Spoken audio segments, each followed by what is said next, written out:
40,900 रुपए क्रैश करने के बाद गोल्ड का प्राइस लगभग 40,000 रुपए तक आज के दिन बढ़ जाता है। तो आज गोल्ड के लिए भी बहुत बढ़िया अपॉर्चुनिटीज देखने को मिली मार्केट के अंदर। और सब गोल्ड है, गोल्ड के प्राइसेस बढ़े हैं तो डेफिनेटली इनके स्टॉक्स पर भी आपको एक पॉजिटिव इंपैक्ट आज के दिन देखने को मिला।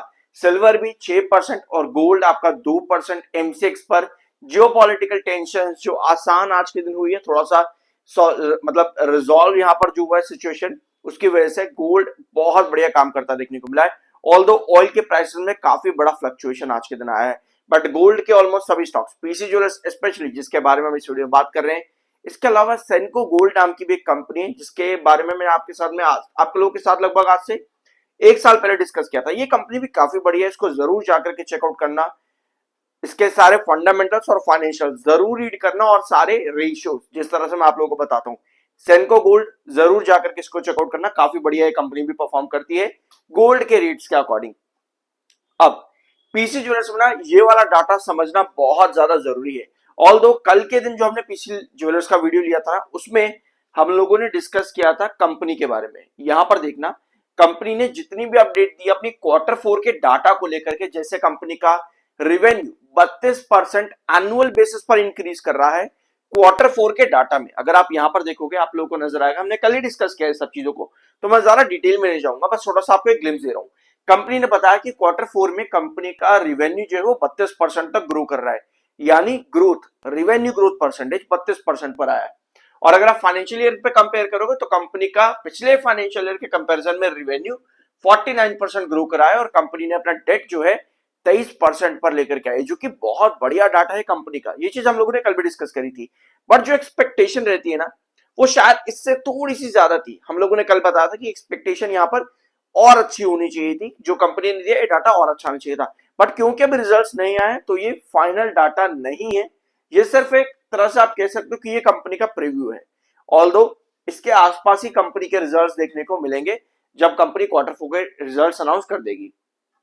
ठीक है, अब आप यहां पर आओ, आपके पास ना एक होल्डिंग पैटर्न आता है जो स्क्रीनर पर आपको देखने को मिलेगा, ये वाला।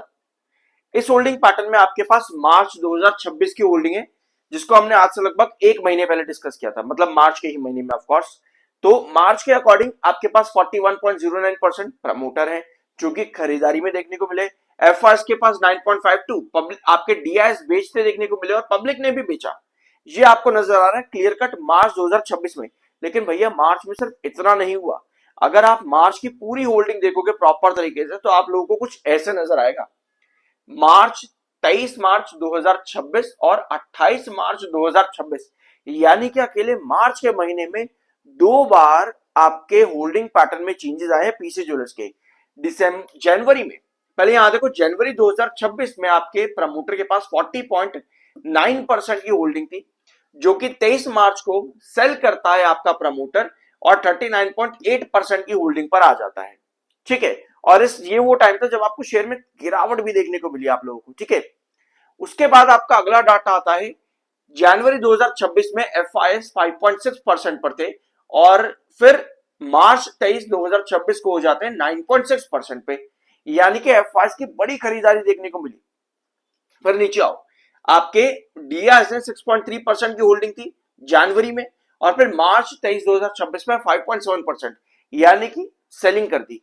लेकिन 28 मार्च, जो कि मार्च के महीने के अंदर ही आपके होल्डिंग पैटर्न में अलग चेंज आता है। फिर से आपके एफआई आपके प्रमोटर ने, जिन्होंने जनवरी से मार्च 23 के बीच में सेलिंग करी, इन्होंने 28 मार्च को जाकर के खरीदारी कर ली। 39.8% से 41.1% पर अपनी होल्डिंग लेकर के आए प्रमोटर, और आपके एफआई ने 0.01%, 9.6% से 9.5% पर अपनी होल्डिंग की, यानी कि 0.01% सेल किया। और डीआईएस की होल्डिंग 5.7% से 5.5% पर आई, यानी कि 0.02% सेल इन्होंने किया।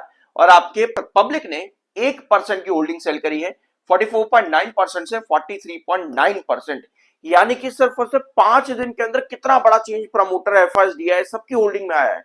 और यहां पर मेजॉरिटी में आपको प्रमोटर बाय करते देखने को मिल रहा है। मेजॉरिटी के अंदर लगभग 1.3% के आसपास आपके प्रमोटर ने खरीदारी करी है 28 मार्च को, और यही वो टाइम पीरियड चला जब आपको शेयर पर तेजी भी देखने को मिली। अगर आप इसके चार्ट पर देखोगे ना, यहां पर आओ, ये है आपके पीसी ज्वेलर्स का चार्ट। वीडियो में यहां तक आया तो सब्सक्राइब जरूर करना। 28 मार्च यहां पर देखो, ये लगभग आपका 28 मार्च का ग्राफ है यहां पर, और आपको इधर फॉल देखने को मिलता है। भैया ये वही टाइम पीरियड है जहां पर एफआईएस, डीआईएस, प्रमोटर, इन सबकी होल्डिंग में बड़ा चेंज आया है, और उसके बाद से आपको तेजी देखने को मिली है। ठीक है, इसके बाद से आपको तेजी देखने को मिली है। अब प्रमोटर यहां पर सबसे बड़े खरीदार देखने को मिले। अब एक चीज बहुत ध्यान से नोट करना, मैं आपको एक एग्जांपल दे रहा हूं। यहाँ पे आपके पास रामा स्टील ट्यूब्स, आप लोगों ने कंपनी के बारे में सुना होगा, नाम सुना होगा। आपका 2024 अगस्त 29 अगस्त 2024, इस कंपनी के अंदर प्रमोटर और एफआईएस की होल्डिंग में बड़ा चेंज आया था। प्रमोटर ने बेचा, एफआईएस ने खरीदा, कुछ ऐसा चेंज आपके पास में आया था, और उस समय स्टॉक 9.5 रुपए के पास काम कर रहा था। अगले 2 सेशन तक ये स्टॉक थोड़ी सी करेक्शन देता है, 5-10 पैसे की थोड़ी सी करेक्शन। 29 के बाद 29 अगस्त के बाद में 1-2 सितंबर तक, ठीक है, 9.5 से थोड़ा सा 9.40, 9.45 के आसपास काम करता है, और फिर वहां से लगभग बढ़ता बढ़ता बढ़ता 16.5 रुपए तक चले जाता है। आप देख रहे हो, प्रमोटर और एफआईएस की होल्डिंग के बीच में जो ये चेंज आया ना 29 अगस्त 2024 को रामा स्टील ट्यूब्स ने, वो सारा का सारा पैटर्न एक ब्रेकआउट के अंदर मिला। तो क्या पीसी ज्वेलर्स में भी कुछ ऐसा हो सकता है? इसके चांसेस कहीं ना कहीं नजर आते हैं काफी ज्यादा। अगर हम पीसी ज्वेलर्स की आज के दिन की कैंडल देखेंगे, ये 1 आवर टाइम फ्रेम का चार्ट है। कल के दिन जो हम लोगों ने डिस्कस किया था ना, ये डेली टाइम फ्रेम का चार्ट था। कल जो हमने डिस्कस किया था वो डेली टाइम फ्रेम का चार्ट था, यही वाला, ठीक है, जहां पर हम लोगों ने समझा था 9.10 और आपका फिर बाद में 9.60, ये वाला ट्रेंड आपका काफी ज्यादा जरूरी है। 9.60 ये आपका पुराना बेस रहा है पीसी ज्वेलर्स के अंदर। तो इस ट्रेंड के पास आज के दिन पीसी ज्वेलर्स का आया है, बिल्कुल भाई, 9.60 के पास आज के दिन पीसी ज्वेलर्स आया है। अब यहाँ ऊपर की टेल लंबी होगी जो कि सेल को इंडिकेट करती है, इसको हम यहाँ पर बाद में समझेंगे, लेकिन अभी आपके पास 3 चीजें समझने वाली।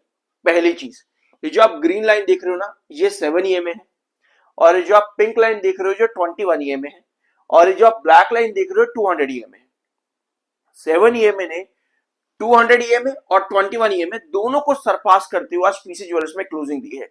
यानी कि अगर हम एक बेस लाइन समझे ना, तो लगभग 8.86 जो कि आपका 200 EMA है, ये एक क्रूशल बेस बनना चाहिए यहां पर पीसी ज्वेलर्स के अंदर।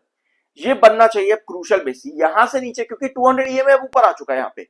दैट मींस कि 8.86 आपका क्रूशल बेस बनना चाहिए। इसके नीचे गिरावट शायद अब नहीं आनी चाहिए, क्योंकि टेक्निकल पॉइंट ऑफ व्यू पे 7 EMA भी क्रॉस आपका आज के दिन में हुआ है। ऑल्दो दिन के आखिर में जाकर के 9.60 जो कि आपका रिजेक्शन है, एक पुराना बेस रहा था, वहां पर आपके पास सेलिंग आई है।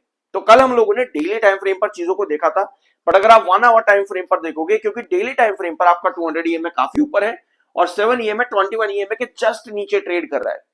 तो 1 आवर टाइम फ्रेम पर चीजें बहुत ज्यादा अलग आ रही हैं, और टेक्निकल पॉइंट ऑफ व्यू पर कहीं ना कहीं स्ट्रांग भी हो रहा है पीसी ज्वेलर्स। तो ये कुछ आज के दिन हुआ है पीसी ज्वेलर्स में, कि क्यों आज के दिन आपको मोमेंटम, पहले थोड़ा सा स्ट्रगल किया यहां पर। अगर आप इधर देखोगे, यहाँ 9.20 के पास में थोड़ा सा स्ट्रगल किया 2-3 घंटा, उसके बाद 2 घंटे अगला ब्रेकआउट आपको मिल गया। इसके साथ में एक चीज आपकी और अच्छी रही लास्ट सेशन कल के दिन 1 आवर टाइम फ्रेम के अंदर, कि लास्ट आवर में आपके पास ये वाली कैंडल फॉर्म हुई, जिसमें नीचे की टेल बायर को देकर के गई, और इसको हम वेट एंड वॉच कैंडल भी कहते हैं। वेट एंड वॉच कैंडल भी इसको हम लोग कहते हैं, जहां पर नीचे की टेल लंबी हो एंड देन बायर आपके पास शिफ्ट हुए थे कल के लास्ट आवर के अंदर। तो 1 आवर टाइम फ्रेम पर चीजें काफी अलग थी डेली टाइम फ्रेम के कंपैरिजन में, ठीक है। ये डेली टाइम फ्रेम है, ये वाला भी डेली टाइम फ्रेम है, और ये वाला भी डेली टाइम फ्रेम है। ये 1 आवर टाइम फ्रेम था। डेली टाइम फ्रेम पर और 1 आवर टाइम फ्रेम पर चीजें काफी ज्यादा चेंज है। और अगर आप डेली टाइम फ्रेम पर देखोगे ना, तो आप लोग को नजर आएगा 7 EMA 21 EMA के बहुत करीब है, मात्र 5 पैसे का ही डिफरेंस है पीसी ज्वेलर्स के आपके 7 और 21 EMA के बीच में डेली टाइम फ्रेम के अंदर। तो ये था आज का वीडियो। होप कि यहाँ पर आपको कुछ नया जानने को मिला होगा। सब्सक्राइब जरूर करना, और हाँ, अगर आप मेरे साथ पर्सनली जुड़ना चाहते हो, जो कि पेड है ऑफ कोर्स, तो आप मुझे मेरे व्हाट्सएप पर डीएम कर सकते हो। लाइव सेशन किस तरीके से मार्केट में काम किया जाता है, आई एम NISM सर्टिफाइड, अगर आप लोग चाहो तो मुझे ज्वाइन कर सकते हो। बाकी आपका अपना ओपिनियन है। होप यहाँ पर आपको कुछ नया जानने को मिला हो। सब्सक्राइब जरूर करना। मिलता अगले वीडियो में।